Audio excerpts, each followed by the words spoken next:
Still ahead on GDGC, chef and author Katie Workman is here making a dish for all of you parents on the go. And exercise those glutes, 5 simple ways to make you look better from behind. Plus, what kind of loans are you qualified for? The expert is in to help. That's all coming up in this half hour. Now, earlier in the show, we talked about the X Factor, and today Fox is announcing the new judges. Britney Spears, Demi Lovato are reportedly joining Simon Cowell and L.A. Reid. We wanted to know, are you going to watch? You guys commented via Twitter and Facebook, and here's a look at what you had to say.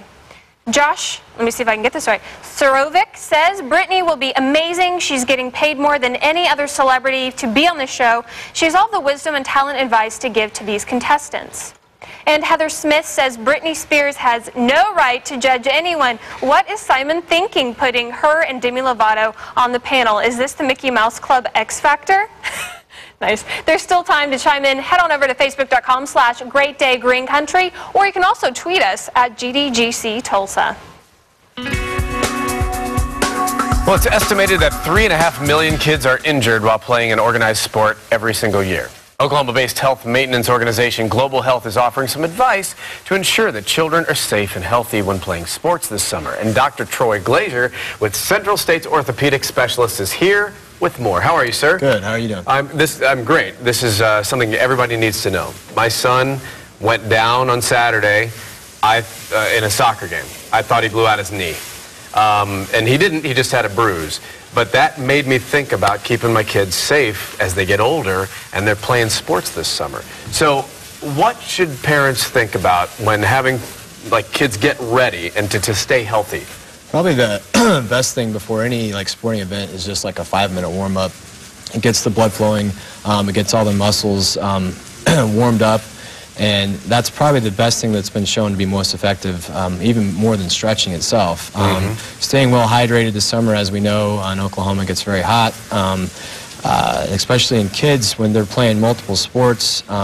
They're going from one activity to the next. They're lacking nutrition. They forget about eating and staying healthy. And that's probably the best thing, is staying hydrated. Try to get in those recovery meals when they can, and get in a warm-up and try to stretch out a little bit, and that way hopefully prevent any injuries like your son had. So. Yeah, luckily our teams, the baseball team, the soccer team and everything, they warm them up pretty well. But I think that making sure that they have enough food and energy is good, because they get really tired about the 6th inning. Now, let me ask about football. It's so huge to start your kids young in football. I know people that have pulled their kids out because of concussion possibilities, concussion problems. That's a big problem, isn't it? No, it's definitely a big problem. We still don't know how many concussions a person can take before they have either chronic headaches or chronic dizziness, long-term cognitive deficits.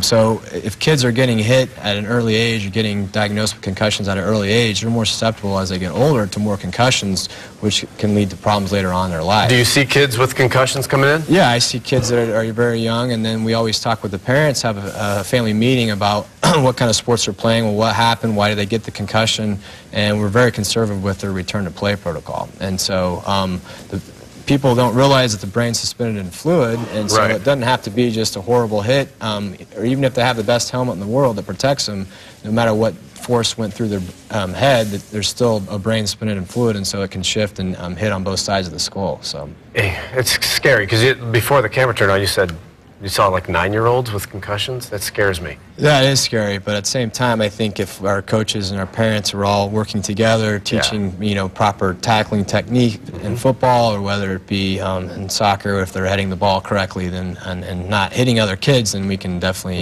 try to help prevent those. Or no, Meta World Peace basketball, where you're elbowing people right in the head. You don't want to do that either. Yeah, that's not highly recommended. Yeah. Now, why is we talked a little about different sports. Why is cross training so important? Well, for instance, you're talking about soccer earlier, so there's been studies that show that it's been helpful to prevent ACL, especially in female athletes, as they're growing.